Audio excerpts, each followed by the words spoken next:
তো বন্ধুরা, তোমরা সবাই কেমন আছো? আশা করি সবাই ভালো আছো, আমিও ভালো আছি। আজকে ভিডিওটা একটু অন্যরকম। আজকে শুক্রবার, বাড়িতে ভাবছি সবাই আছে, একটা কিছু করা যাক বাবার সাথে সাথে। এদিকে আমরা সবাই মিলে কচু শাক তুলতে চলে আসলাম। এসে কি একটা অবস্থা, সে বলতেছে বাত্তিরি, আমি বলতেছি কুমড়াটি। তারপরে আমার বোনের কথা, আমি বাত্তিরি তুললাম। তোলার পরে রাস্তা দিয়ে যাইতেছে, যাওয়ার সাথে সাথে দিয়ে রাস্তার সাইড দিয়ে লাউ গাছ লাগানো। তাই বলবো এটিতে আমাদের লাউ শাক রান্না করা যাক। তাই রাস্তার সাইডে নেমে লাউ শাকটি আমি তুলতেছিলাম। তুলে এদিকে আমার বোনকে লাউ শাকটি এনে বলতেছে এটি হবে কিনা, সে বলতেছে এটি হবে। তারপরে বাড়িতে যে আমি নিচে লাউ শাকটি ভাজার জন্য বসে পড়লাম। আমি মিলে গল্প করতেছিলাম। গল্প করার পরে দেখি এদিকে শাক বাছা শেষ, তাই হাসতেছিলাম। হাসি এসে বলতেছিলাম তোদের সাথে গল্প করতে করতে আমার শাক বাছা শেষ। ভাগ্নিকে দেখে এদিকে কচু শাক কাটতেছে আর আমি এদিকে ভিডিও করতেছিলাম। ওরা আমাকে বলতেছে তুমি বসে আছো কেন, তুমি একটা কাজ করবো। আমি কচু কাটার জন্য বসে পড়লাম। কচু কাটার সাথে সাথে এদিকে আমার রান্নার জন্য বসিয়ে দিল।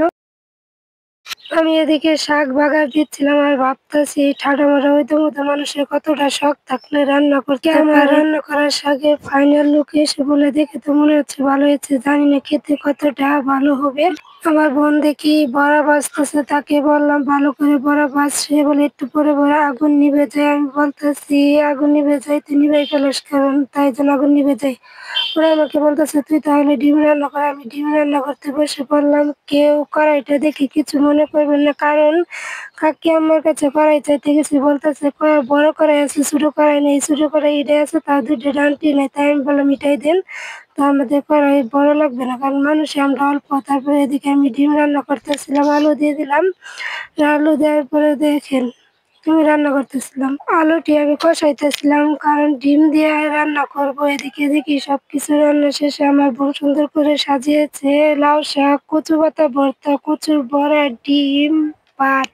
আজকে সব বাঙালি খাবার রান্না করেছি। কেমন হয়েছে সবাই কমেন্ট বক্সে জানাবেন, আর দেখতে কেমন লাগছে সবাই কমেন্ট বক্সে জানাবেন। খাওয়ার সময় কোনো ভিডিও নিতে পারিনি। খাওয়া দাওয়া করে বিকেল টাইমে একটু বেড়াতে গেছিলাম। জায়গাটা দেখে অনেক সুন্দর, কি বলবো, দুই সাইডে পুকুর, দেখেন ছোট একটা রাস্তা, অনেক সুন্দর লাগতেছে। আর বাতাসে ওরকম শান্তি।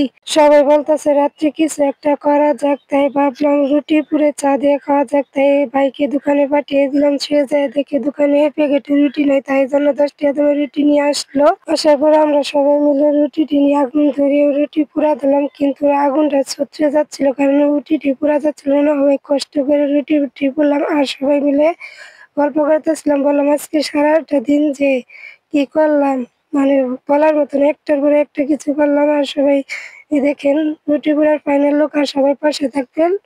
আল্লাহ হাফেজ।